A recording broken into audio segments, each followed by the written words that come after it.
बाबा के पास जब मैं वतन में गई तो वहां बहुत सारे बच्चे पहुंचे हुए थे।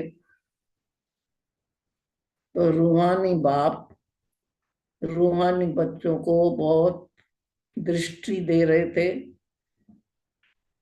और सभी बच्चों से पूछ रहे थे कि निर्बंधन आत्मा हो या कोई बंधन नहीं। तो सभी ने कहा,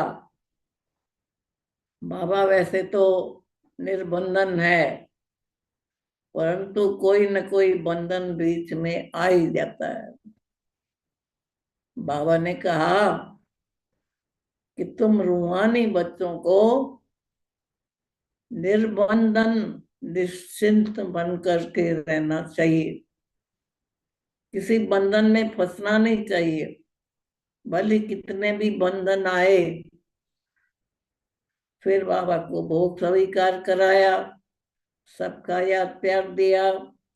जिन जिन्होंने विशेष भोग रखा था उनका विशेष याद दिया। कईयों का जन्मदिन था। लौकिक कहो अलौकिक कहो, अब तो एक ही है हमारा। अब तो हम सब अलौकिक जन्मदिन को याद करते हैं। का जन्मदिन याद करते हैं तो उसमें क्या याद आता है? लौकिक याद आता है या अलौकिक याद आता है? जब ने तुमको मैंने अलौकिक जन्म दिया है तो तुमको लौकिक नहीं याद आना चाहिए, अलौकिक जन्मदिन को हमेशा याद करो।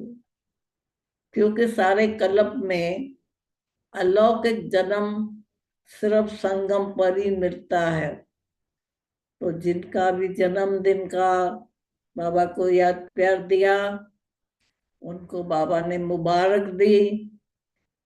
कहा जन्मदिन की सिर्फ खुशी नहीं मनाओ, लेकिन सदा खुश रहना। ये जन्म अंत तक, आप से लेके अंत तक खुशी का जीवन है। अतीन्द्रिय सुख में रहने का जीवन है। इसलिए इस जन्मदिन पर आज बाबा जिनका भी जन्म है, जन्मदिन है, उनको ये वरदान दे रहा है कि सदा अतीन्द्रिय सुख में रहो, सदा खुश रहो, किसी बंधन में नहीं बंधो। कोई बंधन ना आए उसको काटो। ऐसे नहीं मैं तो क्या करूं, मैं तो फंस गया, बंधन आ गया। बाबा ने कहा ये बहाना कभी नहीं देना। फिर बाबा ने सुनाया कि बाप तुम बच्चों को, रूहानी बच्चों को रूहानियत की शक्ति देता है। तुम्हारा फाउंडेशन ही है रूहानियत की शक्ति। तो बाबा ने कहा रूहानियत की शक्ति अगर होगी तो तुम अपने को भी परिवर्तन कर सकते हो और दूसरों को भी उस शक्ति से परिवर्तन कर सकते हो। तो बाबा ने कहा कि रूहानियत की शक्ति है तो जरूर सभी में, परंतु रूहानियत की शक्ति को यूज नहीं करते हो, भूल जाते हो। तो बाबा ने कहा तुम्हारा फाउंडेशन ही है रूहानियत शक्ति। उस रूहानियत की शक्ति से तुम अपने आप को परिवर्तन कर सकते हो। और बाबा ने कहा कई बच्चे तो ये महसूस करते हैं कि हमारे में ये शक्ति कम है, और कई बच्चे तो महसूस भी नहीं करते हैं। समझते हैं कोई बात नहीं, बाबा अपने आप दे देगा, तो उसमें अलबेले हो जाते हैं।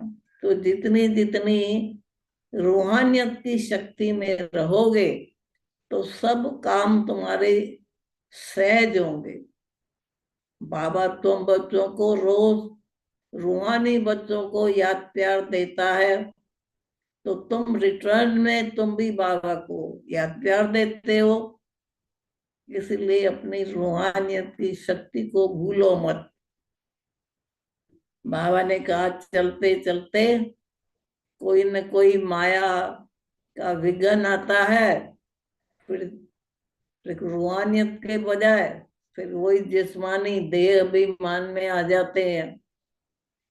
जब देह अभिमान आया तो समझो रूहानियत की शक्ति नहीं है। जितनी रूहानियत की शक्ति तुम्हारी बढ़ेगी, तो बाबा ने कहा उनमें देह अभिमान जरा सा भी नहीं होगा। और अगर जरा भी देह अभिमान होगा तो रूहानी शक्ति का यूज नहीं करेंगे। तो कहा महसूसता की शक्ति चाहिए।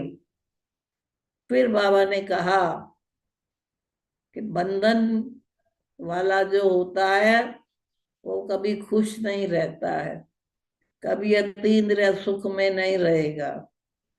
और जो बंधन है का मोटे मोटे बंधन तो काट लिए, लेकिन सूक्ष्म बंधन अभी भी बच्चों को है। तो बाबा ने पूछा, तब तो कहा कि हाँ बाबा खास तो कोई बंधन ऐसा नहीं है। लेकिन बाबा ने कहा कि मोटे मोटे बंधन कट गए हैं, लेकिन सूक्ष्म बंधन है। वो कौन सा बंधन है? वो है मन का बंधन। मन में तुम कभी अलबेले हो जाते हो, कभी व्यर्थ सोच लेते हो, कभी दिल से कष्ट हो जाते हो, कभी आलस्य में आ जाते हो, मन से ही होते हो। जब तुम्हारा मन मन का बंधन आता है तो कई बार तुम परेशान हो जाते हो। तो बाबा ने कहा कि मोटे बंधन तो काट रहे हैं, लेकिन अब ये सूक्ष्म बंधन जो तुम मनसा का है इसको खत्म करना है। तो कहा उसमें जितनी रूहानियत की शक्ति तुम्हारे में होगी, तो ये जो सूक्ष्म बंधन है, यानी जब भी कभी तुम्हारा मन परेशान होता है या कोई संकल्प आता है तो उसको चेंज करो। रूहानियत की शक्ति तो समझते हैं ना, आत्मिक शक्ति। तो बाबा ने कहा तुम मेरे बच्चे हो, इसलिए तुमको कोई भी शक्ति। बाबा मैंने पूछा बाबा मन की शक्ति, मन के बंधन को कैसे काटे? तो बाबा ने कहा उसके लिए चाहिए कंट्रोलिंग पावर। कंट्रोलिंग पावर होगी तो मन के बंधन को काट सकते हो। कंट्रोलिंग पावर की कमी है, मन के संकल्प को तुम कंट्रोल नहीं कर सकते हो। तो कंट्रोलिंग पावर होनी चाहिए। दूसरी महसूसता की शक्ति होनी चाहिए। बाबा ने कहा कई बच्चे तो ऐसे हैं जो कभी रियलाइज भी नहीं करते हैं कि मैंने ये गलती की, और वो गलती अपनी भी दूसरे पर इसने की, मैंने तो की नहीं, मेरे को तो पता ही नहीं मैंने कोई गलती की है। तो बाबा ने कहा जब तक रियलाइजेशन की शक्ति नहीं है, जब तुमको पता ही नहीं चलता कि मैं क्या कर रहा हूँ, किस बंधन में फंसा हुआ हूँ, तो बाबा ने कहा जो बंधन में फंसा होगा वो खुश नहीं रह सकता है, वो सुख का अनुभव नहीं कर सकता है। तो जब भी तुम्हारे जीवन में लगे कि मेरी एक खुशी कम है या मेरे को ऐसे महसूस हो रहा है कि अतीन्द्रिय सुख की महसूसता नहीं है, तो समझो कहीं ना कहीं तुम्हारा मन फंसा हुआ है, चाहे व्यक्ति में, चाहे वैभव में, चाहे साधनों में। तो बाबा ने कहा दुनिया में तो अलग काल की सुख है, वहां तो साधन है तो सुख है, अगर पैसा है तो सुख है, किसी ने आपने महिमा की तो सुख है। तो अलग काल का सुख नहीं, अब तो तुमको सदा काल का सुख होना चाहिए। तो सदा काल के सुख के लिए अपनी रूहानियत की शक्ति को बढ़ाओ। जितनी जितनी रूहानियत की शक्ति बढ़ती जाएगी तो तुम सदा खुश रहेंगे। फिर बाबा ने जिनका याद प्यार दिया, और वैसे भी सभी बच्चे जो बैठे थे सामने, सारी क्लास एक दिखाई दे रही थी, तो बाबा ने सबको याद प्यार दिया। और बाबा ने कहा कि तुम सब बच्चों को किसी भी बात की चिंता करने की जरूरत नहीं है, चिंतन करते रहो। चाहे कुछ भी आए, बीमारी है, कोई तकलीफ है, बाबा बैठा है ना, बाबा ठीक करेगा। बस ये बुद्धि में रखो तो बाबा, मेरा बाबा, मेरा बाबा। जब बुद्धि में मेरा बाबा आ जाएगा, तो कोई भी दुख होगा वो खत्म हो जाएगा। उसके बाद बाबा ने याद प्यार दिया, सबको दृष्टि दी और छुट्टी दे दी।